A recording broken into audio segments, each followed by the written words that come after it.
حضرت علی رحمت و رضوان فرماتے ہیں تیرے آگے یوں ہیں دبے رچے فصحا عرب کے بڑے بڑے، کوئی بولے منہ میں زبان نہیں بلکہ جسم میں جان ہے۔ یہ اللہ کے رسول صلی اللہ تعالیٰ علیہ وسلم کا سب سے عظیم معجزہ قرآن پاک ہے۔ قرآن پاک آج سے 1400 سال پہلے بھی معجزہ تھا، آج بھی معجزہ ہے اور قیامت تک یہ معجزہ رہے گا۔ آج تک کوئی بھی آدمی چاہے کتنے بڑے سے بڑا فصیح، کتنا بڑے سے بڑا ادیب، کتنا بڑا سے بڑا شاعر ہو، قرآن کی ایک آیت کا جواب نہیں لا سکا اور نہ قیامت تک کوئی لا سکے گا۔ تو فرق یہ ہے کہ دیگر انبیاء کرام کے معجزات ان کے زمانے تک محدود تھے۔ موسیٰ علیہ السلام کا عصا واقعی معجزہ تھا، لیکن اس معجزے کا ایک زمانہ تھا، ایک لمٹ تھی اس کی۔ وہ لمٹ حضرت موسیٰ علیہ السلام کی 1000 آیات تک تھی۔ جب موسیٰ علیہ السلام دنیا سے چلے گئے تو اب وہ متبرک تو ہو گیا، تبرک بن گیا۔ اب لوگ بطور تبرک اسے دیکھتے ہیں، ملاحظہ کرتے ہیں، اسے برکتیں حاصل کرتے ہیں، اس عصائے موسمی کو سامنے رکھ کر پروردگار عالم کی بارگاہ میں دعا کرتے ہیں۔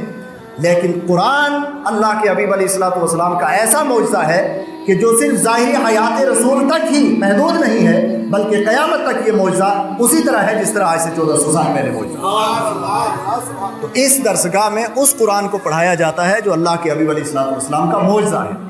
گویا یہ حفاظ کرام، یہ چھوٹے چھوٹے بچے، تو میں اب علماء کرام کے توسط سے یہ کہنا چاہوں گا کہ یہ درسگاہیں جن درسگاہوں میں بیٹھ کر یہ چھوٹے چھوٹے بچے اپنے سینے میں قرآن رکھتے ہیں، تو یہ چھوٹے بچے بظاہر بڑے حقیر معلوم ہوتے ہیں، بظاہر بڑے ضعیف و ناتواں معلوم ہوتے ہیں، بظاہر ان کی کوئی حیثیت معلوم نہیں ہوتی، لیکن خدا کی قسم کھا کے کہنا چاہتا ہوں علماء کرام کے توسط سے، اللہ کے حبیب علیہ السلام کا معجزہ اگر آج دنیا کے سامنے پیش کرنا ہو تو بڑے سے بڑا کوئی گورنر نہیں پیش کر سکتا ہے۔ یہی حافظ قرآن، اسی کو کھڑا کیا جائے گا جو ایک نشست میں الحمدللہ کے الف سے لے کر والناس کی سین تک من و عن قرآن پاک کو سنا کر ثابت کر دے گا کہ یہ قرآن اپنے الفاظ کے اعتبار سے بھی معجزہ ہے اور اپنے معانی اور مفاہیم کے اعتبار سے بھی معجزہ ہے۔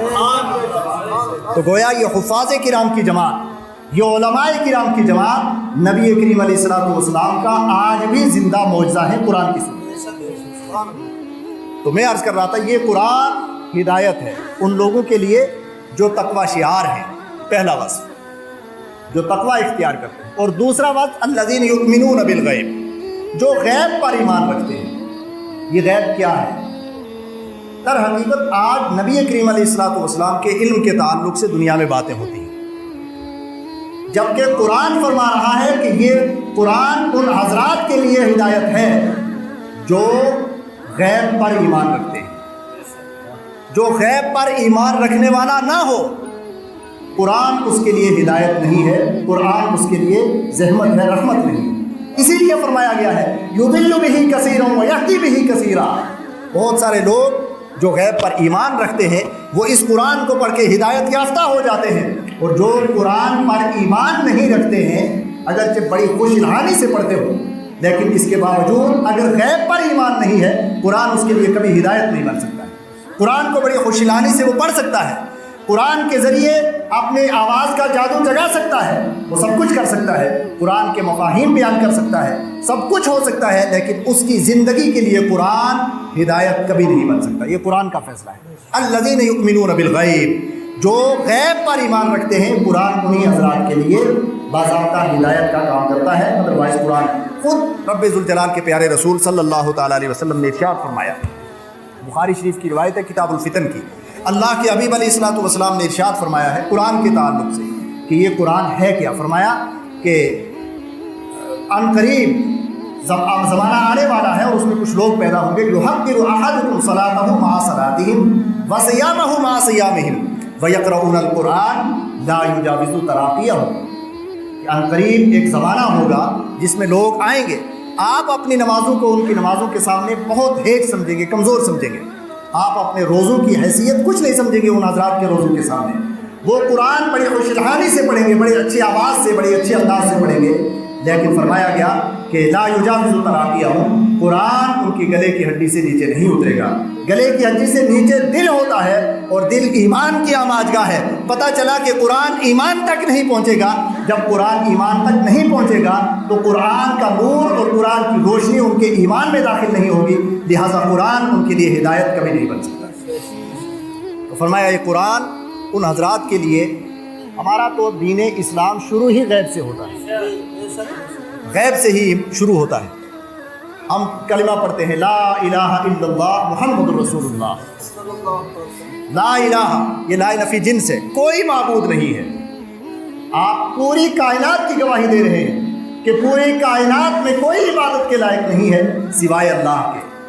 اللہ کو عبادت کے لائق آپ سمجھ رہے ہیں، یہ گواہی دے رہے ہیں، اور گواہی اس واقعے کی دی جاتی ہے جہاں آپ باضابطہ موجود ہوں۔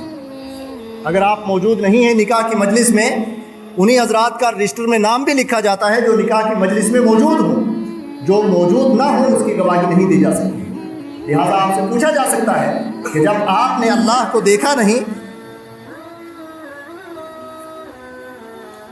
تو لہٰذا آپ اللہ کے وجود کی گواہی کس طرح دے سکتے ہیں، اس کی عبادت کے لائق ہونے کی گواہی کس طرح دے سکتے ہیں؟ تو آپ یہی کہیں گے ہم نے تو نہیں دیکھا ہے، آقائے دو جہاں نے اپنی آنکھوں سے دیکھا ہے۔ ہم اس غیب پر، غیب جاننے والے اور غیب بتانے والے نبی کی گواہی پر گواہی دے رہے ہیں۔ ہم براہ راست شہادت نہیں دے رہے ہیں، بلکہ ہماری شہادت علی شہادت ہے۔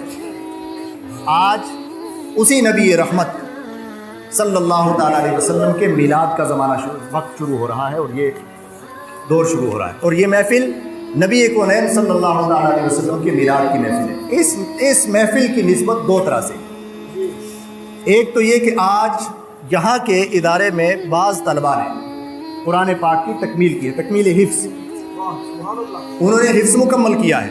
میں ان طلباء کو مبارکباد پیش کرنا چاہتا ہوں۔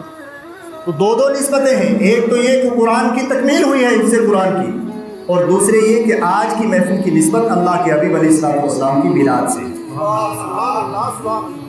میرے خیال سے ریلیٹیو موضوع ہو ہی گیا ہے کہ یہ قرآن نبی کریم علیہ السلام کا سب سے عظیم معجزہ ہے، اور اس قرآن کی تکمیل، حفظ کی تکمیل جن بچوں نے کی ہے، گویا نبی کریم علیہ السلام کے عظیم معجزہ کو اپنے سینے میں سجا لیا ہے۔ اب یہ قرآن ان بچوں کی زبان سے بحیثیت معجزہ دنیا کے سامنے پیش ہوگا، اور لوگ انہیں دیکھ کر کے مسرور ہوں۔ اور آقائے دو جہاں علیہ السلام کی یہ عظیم محفل، نبی کریم علیہ السلام کو خداوند قدوس نے بے شمار فضائل سے نوازا ہے، بے شمار مناقب عطا فرمائے ہیں، لیکن ان میں سب سے عظیم جو فضیلت ہے وہ فضیلت علم ہے، کہ جتنا علم اپنے حبیب علیہ السلام کو اللہ نے عطا فرمایا، کائنات میں کسی دوسرے کو نہیں عطا فرمایا۔ فرمایا وَعَلَّمَكَ مَا لَمْ تَكُنْ تَعْلَمْ وَكَانَ فَضْلُ اللَّهِ عَلَيْكَ عَظِيمًا۔ اے محبوب، اللہ نے آپ کو وہ سب بتا دیا جو آپ نہیں جانتے تھے، اور یہ اللہ کا آپ پر عظیم فضل ہے، اللہ نے اپنے فضل سے بتا دیا۔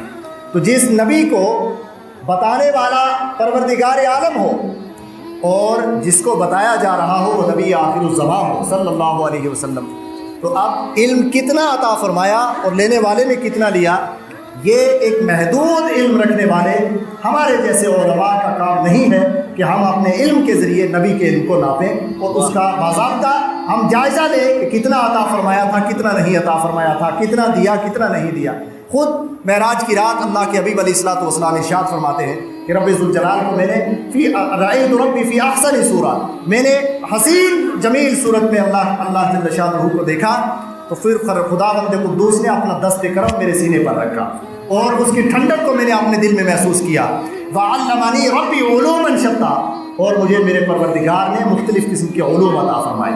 3 طرح کے علوم کا تذکرہ اس روایت میں آتا ہے، اور دیگر علوم کا تذکرہ دیگر روایات میں آتا ہے۔ اللہ کے حبیب نے فرمایا کہ اللہ نے پہلا علم مجھے وہ عطا فرمایا فَخَيَّرَنِي فِي تَبْلِيغِهِ، مجھے اختیار عطا فرمایا کہ جتنا چاہوں اسے اتنا بتا دو اور جتنا چاہوں اتنا چھپا دو، جسے چاہوں بتا دو، جسے چاہوں چھپا دو۔ یہ ایک علم کا مطلب۔ اور دوسرا فرمایا کہ اللہ نے مجھے علم عطا فرمایا اور مجھ سے عہد لیا کہ میرے محبوب یہ خاص آپ کے لیے ہے، کسی کو بتانا نہیں۔ تیسرا علم الاحکام بتایا اور ارشاد فرمایا کہ پوری امت کو پہنچا دیجیے، تو وہ علم الاحکام ہم اور آپ تک نبی کونین صلی اللہ علیہ وسلم نے پہنچا دیا۔ تو بہرحال صحابہ کرام نے نبی کریم علیہ السلام کے علم غیب کو دیکھ کر آقائے دو جہاں علیہ السلام پر ایمان لائے،